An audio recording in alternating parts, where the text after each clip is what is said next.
Two of the president's most vocal critics, Congresswomen Ayanna Pressley and Rashida Tlaib, known as members of the squad, are early supporters of the bill, though they have not announced plans to introduce it. If we listen to our community members and leaders in the streets, we can start to envision through this bill a new version for public safety, a new vision for public safety, one that protects and affirms Black lives. This is exactly what democracy looks like, a people-powered federal bill that responds to the work and mandates of local communities across the country. Let's get reaction tonight from Republican Senator John Kennedy from Louisiana. Senator, always good to see you, sir. Thank you for joining us. You see there that you have Congresswoman Tlaib and Pressley. They have announced the BREATHE Act. They have not set any plans to introduce it. What do you think of the proposal, sir?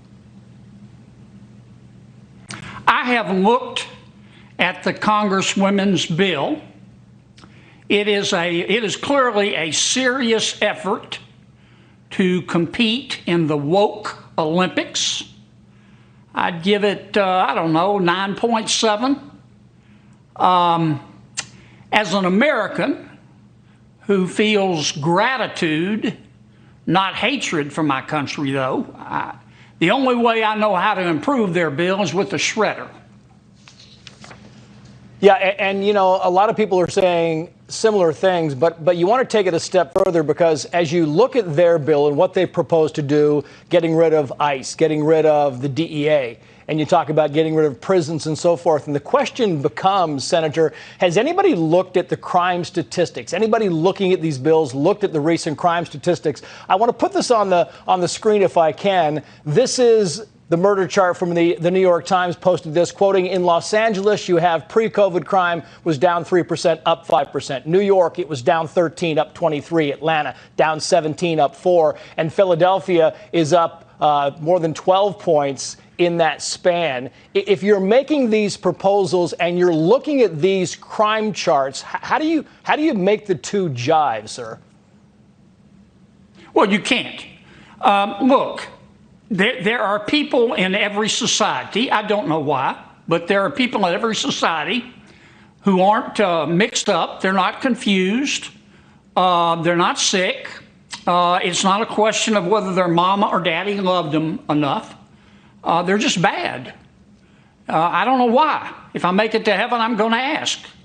But a civilization, in order to be civilized, has to have a set of rules and someone to enforce them. And we're seeing what happens across America, mainly in our urban areas now, when we don't enforce our law and we don't have police to enforce those laws. But in terms of the bill that the two congresswomen are offering, I don't think anybody in the Senate is taking it very seriously.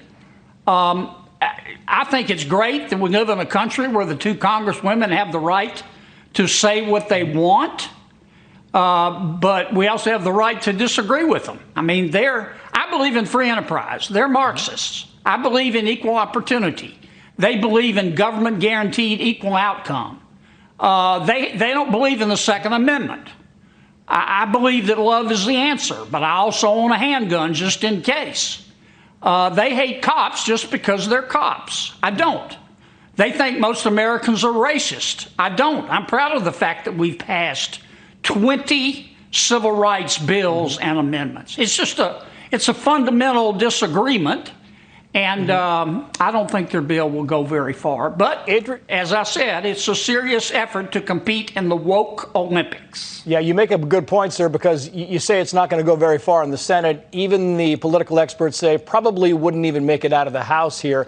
But you figure out that this is going to be kind of a theme, a pattern, if you will. And I want to play this soundbite from Representative Ilhan Omar talking about not just the bill, but dismantling the entire system. Watch this and I'll get your response. As long as our economy and political systems prioritize profit without considering who is profiting, who is being shut out, we will perpetuate this inequality. So we cannot stop at criminal justice system. We must begin the work of dismantling the whole system of oppression wherever we find it.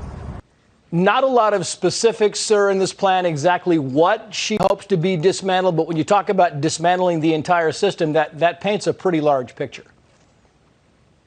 Well, she's a Marxist.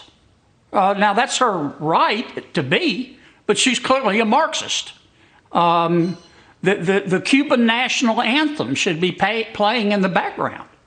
I'm not. I don't know many Americans that are. I think most Americans believe in free enterprise.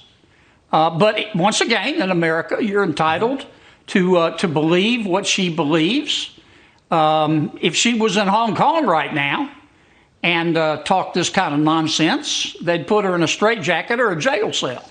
So I'm just pleased that in America we have the right to say what we want. But that doesn't, just because you have the right to say it doesn't mean you're right. Just because you believe it. You can believe that 2 + 2 = 5, but the answer is still 4.